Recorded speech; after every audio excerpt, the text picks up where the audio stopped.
नमस्कार विद्यार्थी मित्रांनो, स्वागत आहे तुम्हा सर्वांचं महा एक्झाम पॉईंट या आपल्या एज्युकेशनल यूट्यूब चॅनलवरती। तर मित्रांनो, आपला आजचा व्हिडिओचा भाग मित्रांनो 4 आहे, ज्यामध्ये मित्रांनो आपण बृहमुंबई महानगरपालिका भरती 2024 मित्रांनो परीक्षा दृष्टिकोनातून काही अतिशय महत्त्वाची व अतिसंभव प्रश्न कव्हर करत आहोत आपल्या रेग्युलरली मित्रांनो लेक्चर मार्फत, ज्यामध्ये मित्रांनो आपण कार्यकारी सहाय्यक म्हणजे मित्रांनो लिपिक या पदाकरिता TCS पॅटर्न आधारित मित्रांनो सर्व काही विषयांनी आपण प्रश्न कव्हर करत आहोत। तर मित्रांनो, आपण आजच्या या व्हिडिओमध्ये जे आहे मराठी व्याकरण या विषयामधील काही आपण TCS पॅटर्न आधारित अतिशय महत्त्वाचे व अतिसंभव प्रश्न आपण पाहणार आहोत। जर मित्रांनो तुम्ही या मागील व्हिडिओचे पार्ट पाहिले नसाल तर मित्रांनो तुम्ही ते देखील पाहून घ्या। डिस्क्रिप्शन बॉक्समध्ये मित्रांनो त्या व्हिडिओची लिंक्स अवेलेबल आहे, ज्यामध्ये आपण प्रिव्हियस इयर क्वेश्चन पेपर देखील सॉल्व्ह केला आहे। त्यासोबतच एक्सपेक्टेड क्वेश्चनचे सामान्य ज्ञान या विषयामधले आपण सर्व काही महत्त्वपूर्ण प्रश्न कव्हर केलेले आहे। जसं मित्रांनो आपल्याला माहिती आहे ही परीक्षा TCS घेत आहे आणि TCSचा अनुसरूनच आपण संपूर्ण काही अभ्यासक्रमाचं नियोजन देखील तुम्हाला आपण चॅनल मार्फत सांगितलं आहे व्हिडिओमध्ये। तर मित्रांनो तुम्ही तो व्हिडिओ पाहिला नसेल तो पण पाहून घ्या मित्रांनो, जेणेकरून तुम्हाला अभ्यासाचं योग्यरित्या नियोजन करता येईल। तर मित्रांनो पाहूया आपल्या आजच्या या भाग 4 मधील मराठी व्याकरण या विषयामधील काही अतिशय महत्त्वपूर्ण प्रश्न। आणि मित्रांनो या स्वरूपाचे प्रश्न तुम्हाला परीक्षेमध्ये असतील, त्यामुळे खूप काळजीपूर्वक पहा। तर मित्रांनो प्रश्न क्रमांक आपला पहिला असा आहे, जो की प्रश्न पहिला, हंस या नामाची स्त्रीलिंगी रूप काय होईल? तर थोडक्यामध्ये हंस या जो आहे हा जो नाम आहे याचं स्त्रीलिंगी रूप काय होणार असेल तर हे आपल्याला सांगायचं आहे। जर तुम्ही डिटेल सिलेबसचा जर व्हिडिओ पाहिला नसेल तर पाहून घ्या, ज्यामध्ये आपण संपूर्ण काही विषय निहाय जो की अभ्यासक्रम आहे तो आपण त्यामध्ये पाहिलेला आहे। त्यामध्ये मित्रांनो जर तुम्ही त्याचा अभ्यास केलात किंवा पाहिला तर मित्रांनो तुम्हाला आयडिया येईल की कोणकोणते टॉपिक हे महत्त्वाचे आहे। तर याचं जे उत्तर आहे प्रश्न पहिल्याचं ते आहे ऑप्शन नंबर क, जे की हंसी असं जे आहे याचं स्त्रीलिंगी रूप होणारं असेल। जर हंसीचं पुल्लिंगी जर विचारलं तुम्हाला तर हंस हे होणारं असेल। त्यानंतरचा प्रश्न 2 आपला पुढील प्रश्न दुसरा, अनुभव नसलेला म्हणजे काय? तर ज्याला अनुभव नसतो त्याला काय म्हटलं जातं? तर याचं जे उत्तर आहे ते आहे ऑप्शन नंबर क, त्याला जे आहे अनुभवी असं जे आहे त्याला म्हटलं जातं, अनुभवी असं त्याला म्हटलं जातं। तर याचं उत्तर होईल ऑप्शन नंबर क। त्यानंतर आपला प्रश्न क्रमांक 3 असा आहे, किता अथवा वा की ही सर्व कोणत्या प्रकारची अव्यय आहे? तर ही जी आहे जे की कोणत्या प्रकारची अव्यय आहेत हे आपल्याला ओळखायचं आहे। तर याचं जे उत्तर आहे ते आहे ऑप्शन नंबर क। तर ही जी सर्व जी अव्यय आहेत ती आहेत विकल्पबोधक उभयान्वयी अव्यय आहे। तर आपल्याला परीक्षेमध्ये संपूर्ण काही मराठी ग्रामरचा आपल्याला अभ्यास करावा लागणार आहे, कारण का प्रत्येक टॉपिकवरचे 5 ते 6 प्रश्न तुम्हाला विचारली जाणारी आहे। त्यामुळे आपल्याला मराठी व्याकरणाचा खूप सखोलपणे अभ्यास करायचा आहे। आणि मित्रांनो जर तुम्हाला मराठी व्याकरणामध्ये 25 पैकी जे की 25 प्रश्न जर करेक्ट आणून 50 पैकी 50 जर गुण मिळवायचे असेल तर मित्रांनो आपण त्याची देखील तयारी केलेली आहे। व्हिडिओमध्ये मी तुम्हाला समोर ते सर्व काही सांगणार आहे। त्यानंतरचा आपला पुढील प्रश्न जो की प्रश्न क्रमांक 4 असा आहे, प्रश्न 4, अशुद्ध शब्द कोणता? तर खालीलपैकी अशुद्ध शब्द ओळखायचा आहे। तर तुम्हाला पाहताच ऑप्शनमध्ये दिसत असेल की अशुद्ध शब्द कोणता आहे? तर याचं जे उत्तर आहे ते आहे ऑप्शन नंबर क, जे की व्यायाम या प्रकारे न लिहिता व्यायाम जे आहे या प्रकारे आपण लेखन करत असतो, त्यामुळे जे आहे जे की अशुद्ध शब्द क चा होणार असेल, म्हणून ऑप्शन नंबर क हे याचं उत्तर होणार असेल।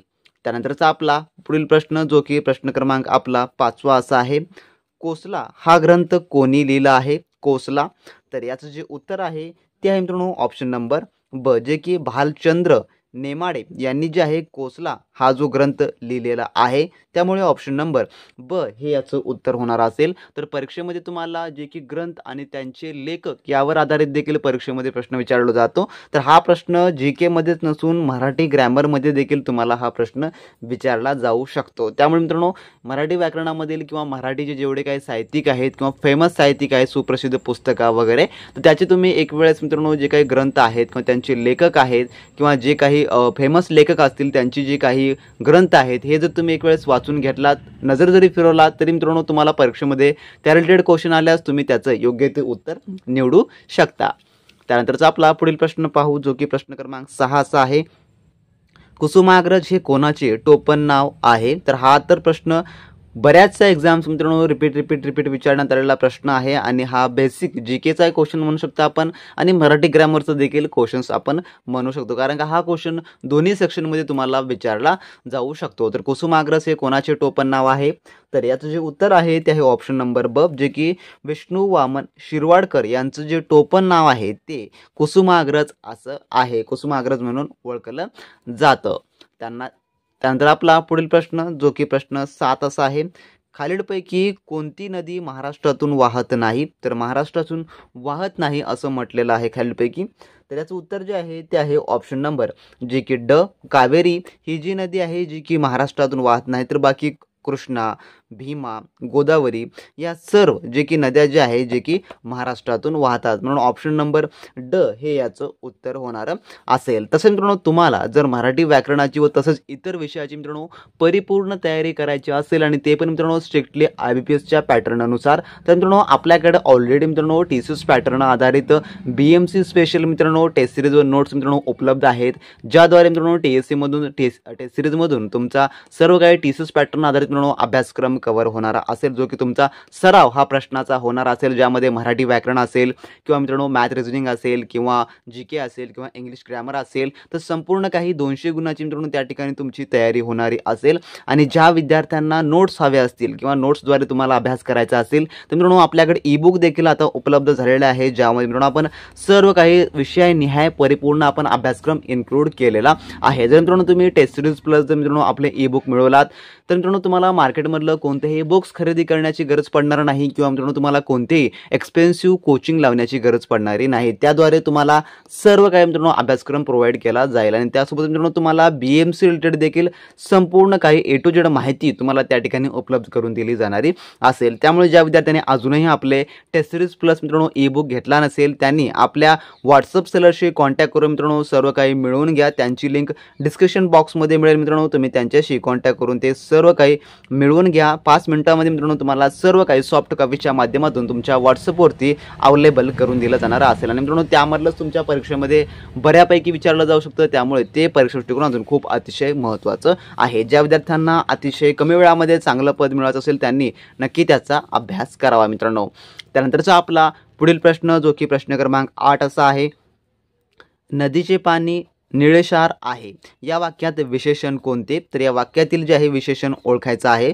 तर याचं जे उत्तर आहे प्रश्न क्रमांक 8 ते आहे ऑप्शन नंबर क, जे की निळेशार. कारण का नदीचं पाणी यामध्ये विशेष काय आहे तर निळेशार, तर निळेशार हे जे या ठिकाणी विशेषण होणारं असेल, म्हणून ऑप्शन नंबर क हे याचं उत्तर होणारं असेल. आणि क्वेश्चनचा लेवल ह्याच प्रकारचा असणार आहे, कारण का इझी आहेत म्हणून आपण तेवढं पण हलक्यामध्ये घ्यायचं नसतं, पण या स्वरूपाचेच क्वेश्चन्स तुम्हाला परीक्षेमध्ये येतात. त्यानंतर प्रश्न क्रमांक 9, जनावरांना फुकट पोचण्याचे ठिकाण या शब्दसमूहाकरता योग्य शब्द कोणता? योग्य शब्द निवडायचा आहे.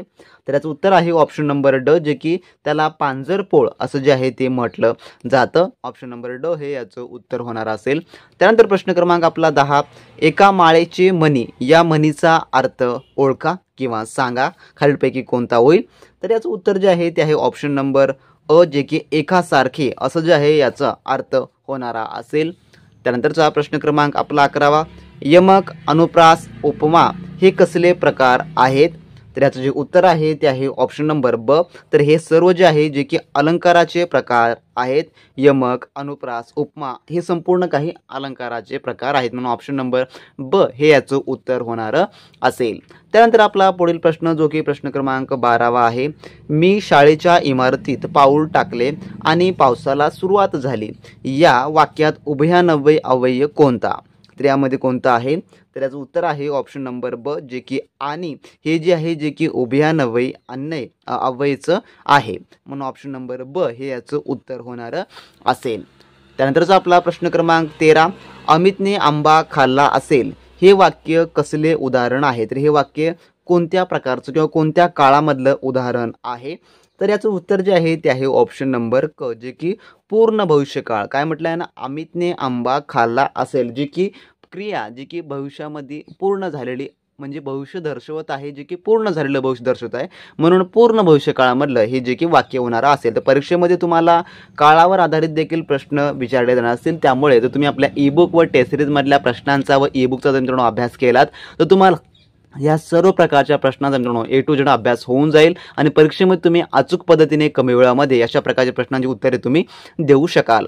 त्यानंतर आपला प्रश्न क्रमांक 14 असा आहे, लेखक या शब्दाचे अनेक वचन काय होईल? लेखक या शब्दाचे, तर याचं उत्तर आहे ऑप्शन नंबर क, जे की लेखकच होणार असेल तर हा एक अपवाद आहे अनेक वचनाचा। ऑप्शन नंबर क चे याचं उत्तर होईल।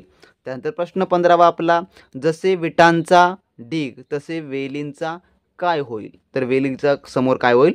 तर याचं उत्तर आहे ऑप्शन नंबर क, जे की कुंज होणारा असेल। विटांचा जसं ढीग असतो त्या प्रकारे वेलींचा कुंज असतो। त्यानंतरचा आपला प्रश्न 16वा, वाक्याचा अर्थ पूर्ण करण्यासाठी वापरला जाणारा विकारी शब्द म्हणजे काय?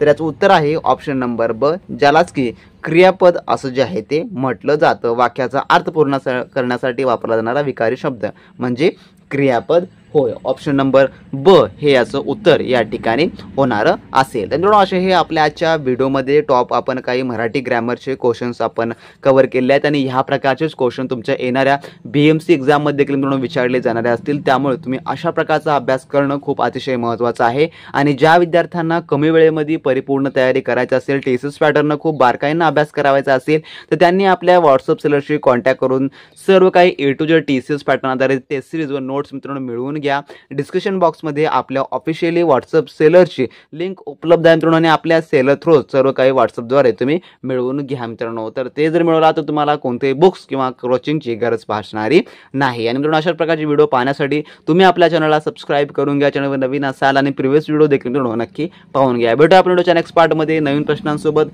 नवीन काही माहितीसोबत। तोपर्यंत मित्रांनो बी प्रॅक्टिस क्रॅक एक्झाम।